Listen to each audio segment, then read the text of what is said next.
দিল্লিতে আপের হারের পর থেকেই একটা প্রশ্ন যেটা উঠছে যে এই যে ইন্ডিয়া মঞ্চের শরিক দলগুলি কোথাও গিয়ে নিজেদের মধ্যেই ঠিক নেই, একে অপরের সঙ্গে এই যে লড়াই, সেটার কারণেই কি বিজেপির শক্তি বৃদ্ধি হচ্ছে? তাহলে আগামীতে ইন্ডিয়া মঞ্চের ভবিষ্যৎ কি? প্রথম কথা হচ্ছে যে ইন্ডিয়া মঞ্চের যে প্রধান শরিক সেটা তো কংগ্রেস, তাই না? এতদিন পর্যন্ত কংগ্রেসই সমস্ত মিটিং ডেকেছে, সব কিছু ব্যবস্থা করেছে, ওর আগ্রহে যে মিটিংগুলো পরপর হলো। প্রথমটা অবশ্য নীতিশ কুমার খানিকটা উদ্যোগ নিয়ে প্রথমটা বোধহয় শুরু করেছিলেন, তারপরে তো দিল্লিতে হলো, মহারাষ্ট্রে হলো, তারপর হঠাৎ করে সব বন্ধ হয়ে গেল।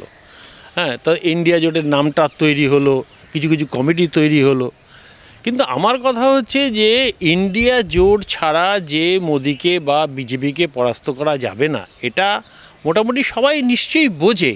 তা সত্ত্বেও বিভিন্ন দলের মধ্যে তো খানিকটা নিজেদের মধ্যে সব টানাপোড়েন থাকে লোকাল ইস্যুগুলো নিয়ে। এখানে যেমন তৃণমূলের সঙ্গে সিপিএমের আছে, ওখানে দিল্লিতে কংগ্রেসের সঙ্গে আপেরও আছে। কিন্তু এগুলো থাকা সত্ত্বেও আমাদের তো একটা জায়গায় একটা একমত হয়ে তো লড়তে হবে। যে মোদিকে হারাতে গেলে ইন্ডিয়া জোট ছাড়া আমার নেই, সেখানে আমাকে বিভিন্ন কমিটি তৈরি করতে হবে, একটা সাংগঠনিকভাবে একটা মজবুত জায়গায় যেতে হবে, একটা সংঘবদ্ধ জায়গায় যেতে হবে, সংগঠিত একটা রূপ দিতে হবে।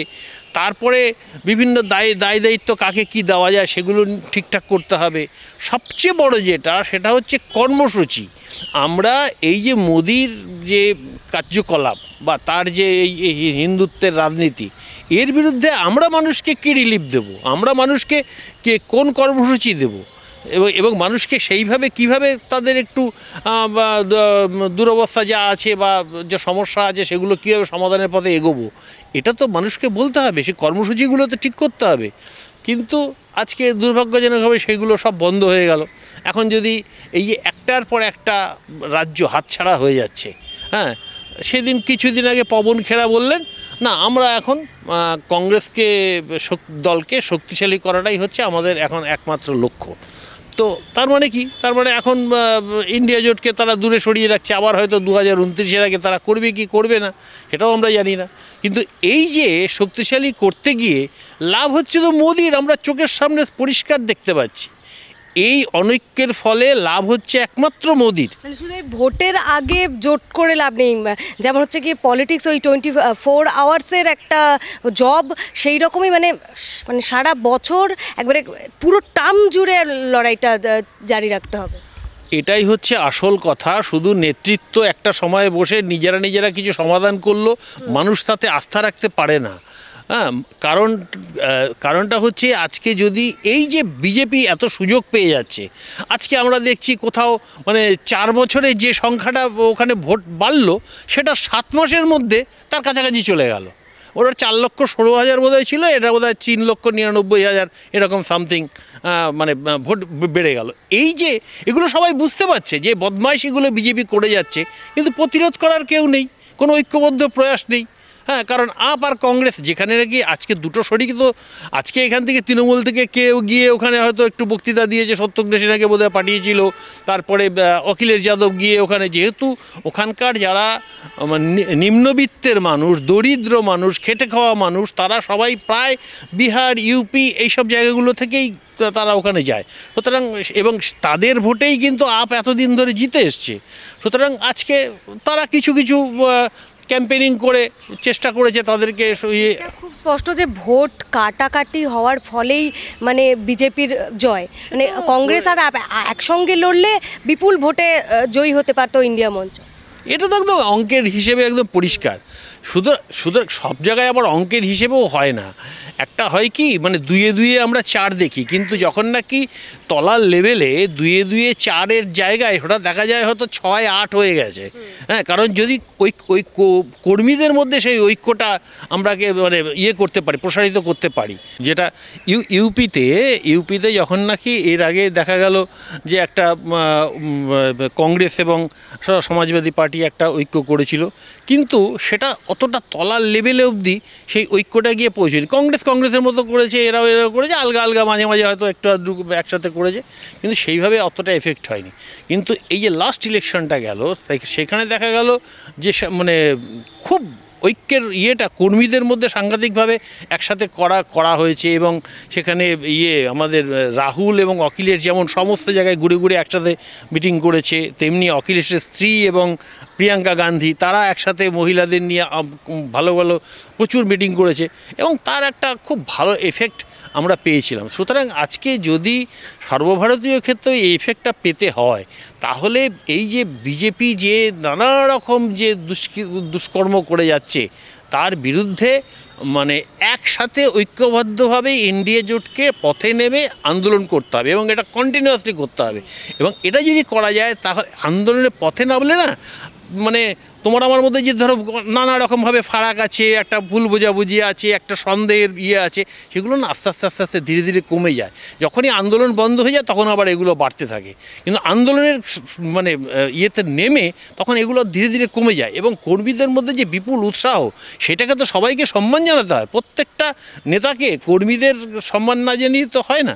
সুতরাং আজকে এই জন্য এটা খুবই গুরুত্বপূর্ণ যে পথে নেমে কন্টিনিউয়াস যদি বিজেপির এই সমস্ত দুষ্কর্মের বিরুদ্ধে আমরা আন্দোলন করতে পারি, তাহলে 29-এ ওরা যত তাসই খেলুক, আর আরএসএসের যে প্রচার, সেটা কিন্তু একটা অত্যন্ত এফেক্টিভ প্রচার, যেটা দিল্লিতেও এবার শোনা যাচ্ছে, দেখা যাচ্ছে। হ্যাঁ, তো সেটা মানে কিন্তু সেই সমস্ত থাকলেও মানুষ যখন একাট্টা হয়ে যাবে না, তখন এগুলো কোনো এইসব বাধা কিছুই টিকবে না। সুতরাং সবচেয়ে এখন আমাদের কাছে গুরু দায়িত্ব হচ্ছে যে মানে এই সমস্ত নেতৃত্বের ওপর চাপ সৃষ্টি করা, যাতে ইন্ডিয়া জোটকে আবার আমরা স্বমহিমায় ফিরিয়ে আনতে পারি। তাহলেই বিজেপি ভয় পাবে, বিজেপি পিছু হাঁটবে, মানুষের মধ্যে সেই জোশ এসে যাবে, ঐক্যবদ্ধভাবে তারা বিজেপিকে মোকাবিলা করতে পারে। ইতিমধ্যেই একটা গুঞ্জন এবং সন্দেহও বটে যে ইন্ডিয়া মঞ্চ কি দুই ভাগে ভাগ হতে পারে, কারণ দিল্লি নির্বাচনের আগেই আমরা দেখছিলাম যে একটা রব উঠছিল যে মমতা ব্যানার্জিকে ইন্ডিয়া মঞ্চের মুখ করা হোক, আবারও কল্যাণ বন্দ্যোপাধ্যায় বলছেন যে মমতা ব্যানার্জিকে দায়িত্ব দেওয়া হোক। কি মনে হয় তাহলে এই যে তৃণমূলের মতো দলগুলো, আঞ্চলিক দলগুলো, তারা কি একটা আলাদাভাবে লড়াই করতে পারে, এবং ইন্ডিয়া মঞ্চে কংগ্রেস, সিপিএম বা বামপন্থী দলগুলো তারা আলাদাভাবে আবার একটা জোট করতে পারে? ইন্ডিয়া মঞ্চ কি দুই জোটে ভাগ হয়ে যেতে পারে, কি মনে করেন? সেরকম একটা আশঙ্কা অবশ্যই আছে। হ্যাঁ, কারণ কংগ্রেস তো কোনো উদ্যোগ নিচ্ছে না। ন্যাচারালি অনেকের মধ্যেই এইটা, যেমন নাকি আমাদের জম্মু কাশ্মীরের যে ফারুক আবদুল্লাহ, তিনি তো অত্যন্ত মানে হতাশা করেছেন আর কি, ব্যক্ত করেছেন। এবং এটা এখন অনেকেই চাইছে যে যেহেতু মানে বিজেপির বিরুদ্ধে মমতা ব্যানার্জি বেশ ভালো ফাইট দিয়েছেন, সুতরাং যে মমতাকে আনো। হ্যাঁ, সুতরাং এখন এটা একটা উদ্যোগ চলতে পারে। এখন সেই উদ্যোগে এখনই কংগ্রেস সামিল হবে কি না, বা সিপিএম বা অন্যান্যরা সামিল হবে কি না, সেটা এখনই বলা যাচ্ছে না। তবে একটা উদ্যোগ শুরু হওয়ার দরকার। উদ্যোগটা শুরু হলে তাহলে কিন্তু মানে অচল অবস্থাটা কাটে, বরফটা গলে। হ্যাঁ, তখন কিন্তু আস্তে আস্তে আবার তখন নিশ্চয়ই সবাই বুঝবে যে ঐক্যবদ্ধ না হলে তো হবে না, কংগ্রেস একদিকে লড়বে, একদিকে লড়বে, সেরকম করে। এখন যদি একান্তই না হয়, তাহলে হয়তো ইন্ডিয়া জোটের দুটো শিবির হয়ে এরকম যদি লড়াই হয়, জানি না সেটা কতদূর কী হবে। তবে আমরা আশা করব যে ঐক্যবদ্ধভাবে শুভবুদ্ধির উদয় হবে, এবং ঐক্যবদ্ধভাবেই শেষ পর্যন্ত।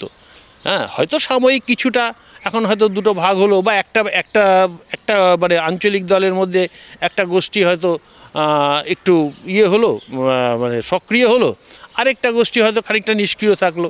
হ্যাঁ, কিন্তু পরেও তারা হয়তো আস্তে আস্তে আবার আসতে পারে। যাই হোক, অন্তত ইন্ডিয়া জোটের মানে শুরু হোক, এইটা অন্তত আমরা চাই। মমতা ব্যানার্জি মুখ হতে পারেন? কারো দাবি তো কেউ তো দাবি তুলছে, এবং অনেকেই বলছে।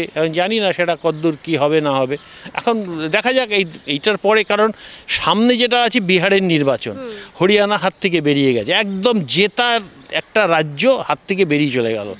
হ্যাঁ, দিল্লি গেল এখন। মহারাষ্ট্রের মতো একটা অত বড়, যেখানে নাকি 6 মাস 7 মাস আগে যেখানে লোকসভায় এত ভালো রেজাল্ট করলো, সেখানটা হেরে ভূত হয়ে গেল। হ্যাঁ, এটা তার মানে কি সব ভেতরে অনৈক্য, হ্যাঁ, একসাথে ঠিকঠাক মতো লড়া হয়নি। ইন্ডিয়া জোটটাকেই যদি ঘুম পাড়িয়ে দেওয়া হয় তাহলে সমস্যা থাকবে, কিন্তু ইন্ডিয়া জোট যদি হয়, একটা সংগঠন যদি তৈরি হয়, তাহলে তো সবাই মিলে বসে বলবে যে না, এটা তোমার ভুল হচ্ছে, এটা করো, এটা করা যাবে না। তাহলে তো সেটা সংশোধনটা করার একটা উপায় থাকে। এখন তো কেউ কে কাকে কী বলবে, কারো তো কোনো কথা কেউ কিছু বলারও নেই, শোনারও নেই। তাহলে দিল্লি নির্বাচনে তো বাকিরা আপ আর কংগ্রেসকে বোঝাতেই পারতো, কিন্তু পাল্টা দেখা গেল যে আপকে সমর্থন করলো তৃণমূল এবং আরও অন্যান্য ইন্ডিয়া মঞ্চের দলগুলো। না, সেটার কারণ হচ্ছে, যেহেতু মানে এই আঞ্চলিক দলগুলো, বিশেষ তৃণমূল বা সমাজবাদী, এরকম আরও কিছু কিছু দল, তারা বোধহয় কংগ্রেসের এইভাবে করাটা পছন্দ করেনি। আপেরও দোষ আছে। আপও ভেবেছে যে আমি এত ক্ষমতাবান হয়ে গেছি, আমি একাই একেবারে বিজেপিকে হারিয়ে দিতে পারবো, মমতা ব্যানার্জি পেরেছি, আমিও পারবো। কিন্তু সেটা তো দেখা গেলো ভুল। হ্যাঁ, আজকে এটা প্রমাণ হয়ে গেল যে আজকে তো মানে হারার মূল কারণ কংগ্রেসের সঙ্গে অনৈক্য। আমি যদি একেবারে খুব বেস লেভেলেও না হতো, যে কংগ্রেস যেটুকু যা ভোট পেয়েছে বা আপ যেটুকু যা ভোট পেয়েছে, সেটা জুড়লে পাটিগণিত অঙ্কেই দেখা যাচ্ছে একদম ওরা 50-এর কাছাকাছি প্রায় চলে গেছে। সুতরাং ওখানে তো কোনো প্রশ্নই ছিল না, একদম পরিষ্কার জিতত। সুতরাং সেই জেতা জায়গাটা আমরা ইচ্ছে করে হারালাম। তা আমি আশা করি সবাই শুভবুদ্ধি মানে জাগবে এবং সমস্যার একটা সমাধান হবে।